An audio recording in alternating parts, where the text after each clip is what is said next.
안녕하세요. 좌포 김종성입니다.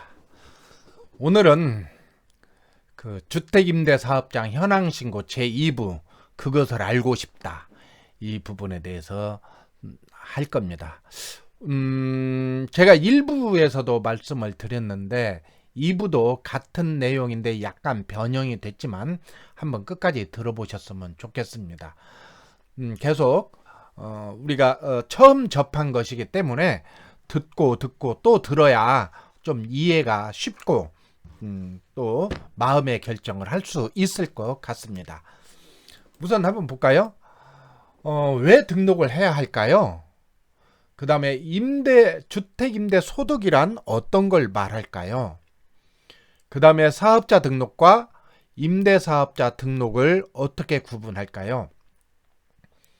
그 다음에 등록 방법과 가산세, 그 다음에 다섯 번째로 왜 등록을 해야 할지에 대해서 5가지 질문을 가지고 한번 이야기를 해볼까 합니다. 왜 복잡하게 등록을 하라고 정부에서 말하는 걸까요? 제가 일부에서도 누누이 얘기했지만 다시 한번 짚어보겠습니다. 이제 주택소득에 대해서 특별한 소득세 감면이 그동안 있었습니다. 그런데 이제는 다 세금을 내야 된다. 그렇게 말씀드렸는데 우리가 일반적으로 어떤 사업을 하게 되면 필연적으로 해야 될 일이 그 사업자 등록증을 내야 되죠. 사업자 등록증을 내서 면세 사업자라 하더라도 사업자 등록증을 내야 됩니다.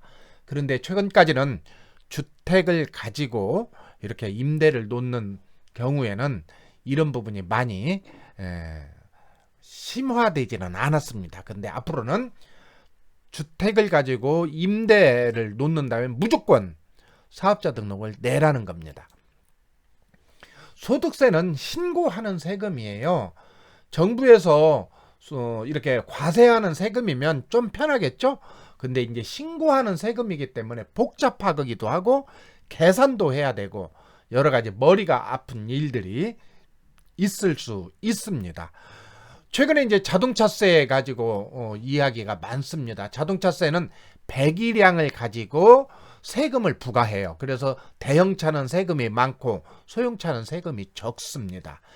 그런데 전기차는 내연기관차가 아니다 보니까 배기량 자체가 없어요. 그래서 자동차 세금은 전기 자동차에는 큰 차든 작은 차든 세금이 똑같습니다. 이렇게 세금을 어느 규정을 가지고 정부에서 세금을 똑같이 부여하는 것이 있는 반면에 주택을 가지고 하는 세금은 신고하는 세금입니다.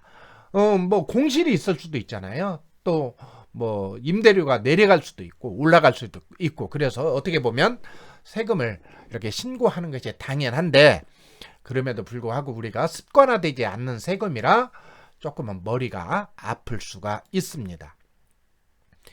그래서 세금을 내려면 사업자 등록증이 있어야 돼요. 사업자 등록증이 없으면 소득세 신고 자체를 할 수가 없습니다.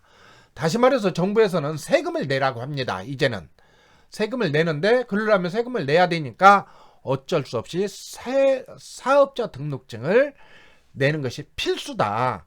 이렇게 이해를 하면 좋겠습니다. 사업자 등록을 통해서 임대소득에 대한 정부에서는 명확한 주택에 대한 정책 수립을 하려는 목적도 있는 것으로 보여집니다. 지금까지는 어느 정권이든 이렇게 임대주택에 대한 정책을 정확히 세우지 않았어요. 명확한 임대주택에 대한 통계가 부실하다 보니까 이것이 쉽지가 않았습니다. 그런데 이제 정부는 여러 가지로 지금 몇 년간에 걸쳐서 이런 작업을 해오고 있습니다. 그전에는 이제 세무 당국과 그 다음에 주택을 관리하는 국토부하고 이렇게 전산이 호환이 안 됐었습니다. 그런데 이제는 우리가 전입신고를 하고 그 다음에 확정일자 신고를 하면 그것이 세무당국으로 그 자료가 그대로 넘어가서 세무서에서는 그것을 확인할 수가 있었습니다. 그런데 일부에서는 전입신고를 안 하는 세입자도 있고요. 전입신고를 했지만 확정일자를 안 받는 사람들도 있어서 그 통계가 불명확했습니다. 그런데 이제는 주택을 가지고 소득을 얻는 사람은 무조건 하라. 만약 하지 않으면 가산세를 물리겠다. 이런 제도를 도입하다 보니까 어쩔 수 없이 조만간 대한민국에 있는 모든 주택의 임대주택은 다 현황이 파악될 걸로 보여집니다. 이렇게 국가에서 주택 정책을 쓰는 데 있어서 하나의 통계 자료로 이용하기 위해서 이것도 진행한 것도 한 이유일 것이고, 또 하나는 이걸 통해서 세금을 징수하는 거죠. 우리가 그 북유럽 여러 나라 사회복지 제도가 잘 된 나라들을 보면 그 나라들은 세금을 상당히 많이 냅니다. 그러다 보니까 이렇게 실업급여라든지 아니면 노인이 됐었을 때 사회복지 제도가 잘 되어서 보장제도가 아주 우리가 부러워하는 그런 시스템으로 돌아가죠. 그러다 보니까 어떻게 돼요? 우리 모두 그런 나라들을 한때는 부러워하고 좋아했습니다. 그런데 이제 이런 나라들은 지식 기반이 탄탄한 나라들이에요. 그래서 그런 나라들은 이렇게 노동 강도가 높지 않아도 국민 소득이 상당히 높죠. 그런데 이렇게 지식 기반이 튼튼하지 않고 지화자원을 이용해서 부자가 된 남미의 석유 수출 국가들을 보면 석유로 돈을 많이 벌어서 사회복지 제도를 강화했는데 결국은 유가가 하락하니까 많은 나라들에서는 어려움을 굉장히 겪고 있죠. 다시 말해서 사회복지 제도 우리가 다 원하고 꿈꾸는 거지만 돈 나올 데가 없다면 이것도 상당히 어려움이 있지 않겠어요? 더군다나 우리나라는 수출을 먹고 사는 나라이고 지식 기반이 튼튼하지 않는 그런 나라이다 보니까 사회복지가 대량으로 실시됐을 때는 자금 압박이 상당히 오겠죠. 더군다나 노인 인구가 감소하고 신생아 출생이 줄어드는 상황에서 국가는 사회복지를 더 강화시켜서 소득이 약한 사람들의 좀 사회적 지위를 보장하기 위해서 어쩔 수 없이 세금을 징수할 수밖에 없기 때문에 한 방편이 또 아닌가, 저는 그렇게 생각이 듭니다. 왜 그러면 지금 할까요? 정부에서는 2019년 소득 부분부터 과세하기로 이미 법을 개정을 했습니다. 그래서 이 부분은 어떻게 보면 박근혜 정부부터 준비를 해왔죠. 그런데 이 정부 들어서서는 이것을 연기하지 않고 바로 시행을 한다, 그렇게 보면 되겠습니다. 그러면 주택임대소득자란 무엇일까요? 제가 1편에서 이 얘기를 했습니다. 주택임대소득자, 주택임대사업자, 그렇게 구분을 했는데 다시 한번 주택임대소득자란 이렇게 정의를 해보고 싶습니다. 소득세 과세 대상이 되는 주택을 보유한 사람들. 이건 뭐예요? 소득세 과세 대상이 되는 주택을 보유한 사람은 다른 사람이 아니라 임대를 놓고 있는 사람 모두에 해당이 됩니다. 이렇게 임대를 놓고 있는 사람들 중에 주택임대 사업을 등록하지 않는 사람을 주택임대소득자다, 이렇게 정의를 해봤으면 좋겠습니다. 지금 이 방송을 듣는 사람들 중에 이렇게 주택임대소득자에 해당이 되는 사람이 많지 않을까요? 제가 생각하기에는 많을 것 같습니다. 그래서 이제 이런 사람들이 사업자 등록을 하라 하는 게 이번에 주택임대 현황 조사가 여기에서 출발한 거다, 그렇게 보면 되겠습니다. 주택임대 소득에 대해서는 과세 요건이 있는데요. 제가 1편에서도 말씀드렸지만 다시 한번 여기서 간단하게 설명하면은 1주택자는 월세건 보증금이든 아무 관계없이 세금을 내지 않습니다. 다만 기준시가 9억을 초과한다든지, 기준시가 9억을 이 방송을 듣는 사람들 중에 기준시가 9억을 초과한 사람이 얼마나 있을까 그렇게 생각하지만 지금은 이제 서울 집값이 많이 오르죠. 그래서 기준시가 9억을 초과한다든지 또는 외국에 있는 주택을 임대를 놓아서 임대소득을 얻는 사람들 같은 경우에는 비록 1주택자라 하더라도 소득세 과세 대상된다. 그렇게 보면 되겠습니다. 그 다음에 2주택자는요. 2주택자는 월세에는 과세를 합니다. 월세는 과세하고요. 보증금은 비과세가 됩니다. 그 다음에 3주택자는요. 월세도 과세하고요. 그 다음에 보증금도 과세하는데 보증금은 어떻게 과세하냐면 간주 임대료로 계산합니다. 간주 임대료는요. 어떻게 계산하냐면 자기가 가지고 있는 임대주택 보증금을 총 합한 금액에서 3억을 공제합니다. 그러면 예를 들어서 10억이 있다면 3억을 공제하면 7억이 되겠죠. 7억의 60%를 가지고 다시 법정 이율인 1.21%를 계산하는 것이 간주 임대료가 되겠습니다. 다만 3주택자인 상태에서 전용 면적 40제곱미터, 그 다음에 기준시가 2억인 사람은 2021년까지는 간주 임대료는 과세 대상에서 제외가 됩니다. 다만 월세는 과세가 된다. 그렇게 이해를 했으면 되겠습니다. 사업자 등록을 언제까지 해야 할까요? 2019년 12월 31일 이전에 임대 소득이 있는 사람은요, 금년 1월 20일까지 사업자 등록을 해야 됩니다. 며칠 안 남았죠? 그 다음에 임대 개시, 금년 지났어요. 지나서 앞으로 임대 개시일, 그러니까 임대 개시일이란요, 계약서를 쓴 날이에요. 임대 개시일 20일 이내에 또 사업자 등록을 신청해야 된다. 이렇게 두 가지를 기억을 했으면 좋겠습니다. 그 다음에 주택임대 소득세 신고를 해야 되는데요. 어떻게 하냐면 주택임대 소득 연 2천만 원 이하인 사람은 분리과세와 종합과세 중 둘 중에 하나를 선택하고요. 그 다음에 주택임대 소득 연 2천만 원 이상인 사람은 종합과세를 한다. 이렇게 보면 되겠습니다. 사업자 등록증은 어떻게 내야 할까요? 두 가지가 있습니다. 두 가지가. 첫 번째로는 기존에 우리가 해왔던 민특법에 의한 주택임대 사업자. 이것은 의무사항이 있어요. 의무사항이 뭐냐면 단기로 할 수도 있고 장기로 할 수도 있죠.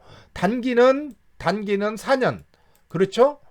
단기는 4년. 장기는 8년을 해야 돼요. 8년. 근데 원래는 4년만 하면 세금에 대해서 감면이 좀 어려워서 5년을 해야 되고요. 장기 8년은 10년을 해야 제대로 된 세금에 대해서 도움을 받을 수 있어요. 아무튼 이렇게 민특법에 의한 주택임대 사업자는 소득세법에 의한 사업자 등록증을 내야 되고, 그 다음에 민특법에 의한 임대사업자 등록을 구치군구청에 해야 됩니다. 이것을 제가 2018년도에 우리 카페, 네이버 카페, 부동산 경매 더리치 카페에서 주택임대사업자 등록에 대해서 특강을 했어요. 그렇게 하면서 뭐라고 했는 거니, 주택임대사업자 등록을 시군구에 가서 하고, 그 다음에 물건지 가서 세무서에서 또 등록을 해야 된다. 그렇게 얘기를 했습니다. 그랬더니 어떤 일이 생겼냐면요, 세무서에서 이 내용을 몰라요. 그래갖고 안 받아주는 거예요. 그래서 이제 그때 제가 자료집을 이렇게 우리 회원들한테 주었어요. 그래갖고 회원들이 자료집을 가지고 가니까 세무서 직원들이 이거 처음 봤다, 이게 어디가 있냐, 그때서 찾아보고, 그래서 어거지로 이렇게 등록한 회원들도 있어요. 제가 기억하기로는 현준 아빠 같은 경우에는 어거지로 이렇게 등록을 했고, 그 다음에 나그네 님도 그랬고, 몇 사람이 이렇게 세무서 가서 빠꾸 맞고 이거 하지 않아도 된다 이제 그랬던 거예요. 근데 이제서 정부에서 이걸 다시 이렇게 하라는 거예요. 그러니까 지금 우리 회원들이 이번에 사업자 등록 현황 조사에 이렇게 등록을 하려고 하니까 어떤 데서는 뭐 그거 굳이 뭐 할 필요 있나요? 그렇게 말하는 사람이 있다는 거예요. 아직도 이제 세무서나 이렇게 관공서 담당자들이 조금은 덜 이해한, 아직 이해를 다 못한 그 상황이 있는데, 나중에 이걸 가지고 말하면 어떻게 돼요? 그 사람들 다른 데로 가버리고, 뭐 증거가 있나요? 증거가 있다 하더라도 그거 아무 소용이 없어요. 내 권리는 내가 찾아야 돼요. 그래서 이렇게 민특법에 의한 주택임대사업자, 이것은 시군구청에서 등록을 하고, 그 다음에 세무서에 꼭 사업자 등록증을 내야 된다. 이거 잊지 마시기 바랍니다. 그 다음에 이제 이번에 이제 우리가 이 얘기하는 거죠. 소득세법에 의한 주택임대사업자, 이것은 홈택스에서 가능하고요, 세무서 방문을 해서도 가는 건데, 이건 사업자 등록증만 내면 됩니다. 다시 말해서 여기서 말하는 임대사업자 등록증은 필요가 없습니다. 이것은 의무사항이 없잖아요. 언제든지 내가 폐업할 수 있고 뭐 그렇죠. 다만 여기는 세제 혜택은 없고 이것을 안 내면 가산세가 붙는다. 그렇게 우리가 이해를 했으면 좋겠습니다. 자, 사업자 등록을 하지 않으면 어떤 경우가 있을까요? 첫 번째, 주택임대를 해서 수익금액의 0.2%가 가산세에 적용됩니다. 내가 세를 놓았어요. 그런데 이런저런 필요비 뭐 그런 거 있을 거 아니에요? 그런 것을 뺀 것이 아니라 총 수익금, 그게 액면 그대로 그 금액의 0.2%가 가산세가 적용이 된다, 그 얘기입니다. 주택임대 수익 금액이 있지만 산출세액이 없는 경우에도 미등록 가산세가 부과되기 때문에 사업자 등록을 해야 한다. 다만 비과세일 경우에는 관계가 없다. 이 이야기는 뭔 얘기인군요. 내가 이제 소액이에요, 너무나. 그래서 계산해 보니까 세금이 안 나와요. 세금이. 그렇기 때문에 사업자 등록증을 안 내도 되지 않을까? 그렇게 생각할 수 있습니다. 또 지금 우리 집 계속 공실이야. 작년부터 지금 계속 공실이야. 그러니까 사업자 등록증 안 내도 돼. 그렇게 말할 수 있습니다. 그런데 이때는 만약에 그렇게 해서 안 하면 어떤 현상이 일어난다고요? 다시 말해서 미등록 가산세가 부과될 수 있다. 이 이야기를 우리가 꼭 유념했으면 좋겠습니다. 자, 주택임대 소득자와 주택임대 사업자의 차이는 어떤 것일까요? 이제 아까 제가 좀 이제 전에 말씀드렸는데 이거 다시 한번 간단하게 설명하자면, 첫 번째, 소득세법에 따른 사업자 등록, 그것은 세무서에만 한다는 거죠. 사업자 등록증만 내면 되는 거예요. 주택임대 소득자가 낼 수 있는 겁니다. 이것은 세제 혜택은 없고 대신 의무사항도 없다. 다만 사업자 등록을 하지 않으면 가산세 0.2%가 붙는다. 그 다음에 민특법에 따른 임대사업자 등록은 플러스 사업자 등록까지 같이 겸해야 된다. 이것은 주택임대사업자에 한해서 하고요. 여기는 의무사항에 들어간다고 했죠. 뭐냐면 단기로는 4년, 장기로는 8년. 그 다음에 임대료 상승 제한 연 5%로 묶여져 있고요. 그 다음에 금방 말씀드린 임대기간 준수해야 되고, 여기는 세제 혜택이 있죠. 세제 혜택에. 그 다음에 시군구에 등록하고 난 다음에 세무서에 신고해야 된다. 대신 이미 이것을 하고 있는 사람은 렌트홈에서 다 처리할 수 있다. 그렇게 보면 되겠습니다. 등록을 안 하면 어떻게 될까요? 이제 정부에서는 전입신고 및 확정일자로 파악을 합니다. 그래서 빠져나갈 구멍이 적을 수 있습니다. 그러면 다 알고 있을까요? 이렇게 전입신고 하지도 않는 사람도 있을 거고 확정일자를 하지 않는 사람도 있을 거 아니에요. 서울의 경우 42%만 정도만 파악을 하고 있답니다. 그런데 이제 언제 이게 또 될지 몰라요. 왜 그런 거니? 전월세 신고제를 지금 이 정부에서는 도입하려고 하죠. 전월세 신고제를 도입하면 모든 것이 파악이 될 겁니다. 또 하나는 지금 만약에 월세를 주고 있는 분들이 연말정산 때 그 신고를 할 수 있어요. 그러면 전입신고 확정일자를 안 받았다 하더라도 월세 준 걸 가지고 신고해버리면 결국은 내가 소득이 있는 것이 드러날 수밖에 없습니다. 그래서 고민들이 많죠. 해야 될지 말아야 될지 그런 고민들이 많은데 아무튼 그렇다는 거예요. 그리고 이제 가산세가 0.2%이다 보니까 내 보증금 다 합쳐서 5천만 원이라면 10만 원 정도밖에 안 돼요. 10만 원. 그러면 고민되겠죠. 이거 해야 될까 말아야 될까?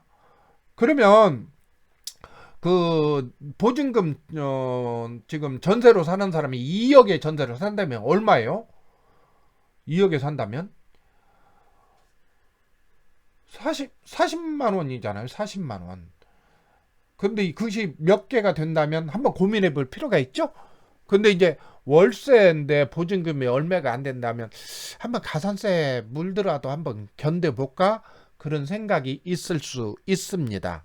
이게 이제 가산세가 적다 보니까 정부에서는 이것을 좀 더 올려야 되지 않을까 그런 이야기도 나온다고 하네요.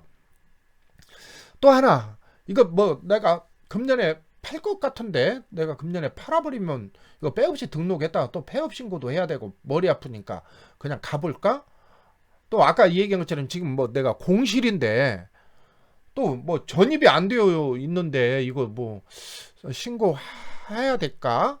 만약에 이게 안 걸리면 0.2% 가산세도 안 낼 텐데 설령 뭐 걸린다 하더라도 그러면 0.2% 가산세만 내면 되지 않을까? 그런 생각을 할 수도 있겠죠. 예. 진짜 해야 하나요? 여러분들은 어떻게 생각하세요? 진짜 해야 하나요? 제가 여기서 공개적으로는 말씀드리기가 어렵습니다. 이게 이제 전파를 타는 방송이기 때문에 뭐라고 말씀드릴 수 없고 이 강의를 듣고 난 다음에 또 우리가 2020년 2월 14일 제가 운영진으로 있는 네이버 카페 부동산 경매 더리치에서 주택임대사업자와 세금 특강이 2월 14일 날 금요일 저녁에 있어요. 이때 와서 강의를 한번 들어보면 어떨까요? 강의를 들어보고 판단해도 좋지 않을까 그런 생각이 듭니다. 오늘은 이렇게 2차에 걸쳐서 사업장 현황을 하지 않았을 때 어떤 일이 생길까에 대해서 이야기를 했는데 여러분 좀 이해가 됐다면 좋아요와 구독을 한번 눌러주시기 바랍니다. 저는 그러면 여기서 마치겠습니다. 안녕히 계세요.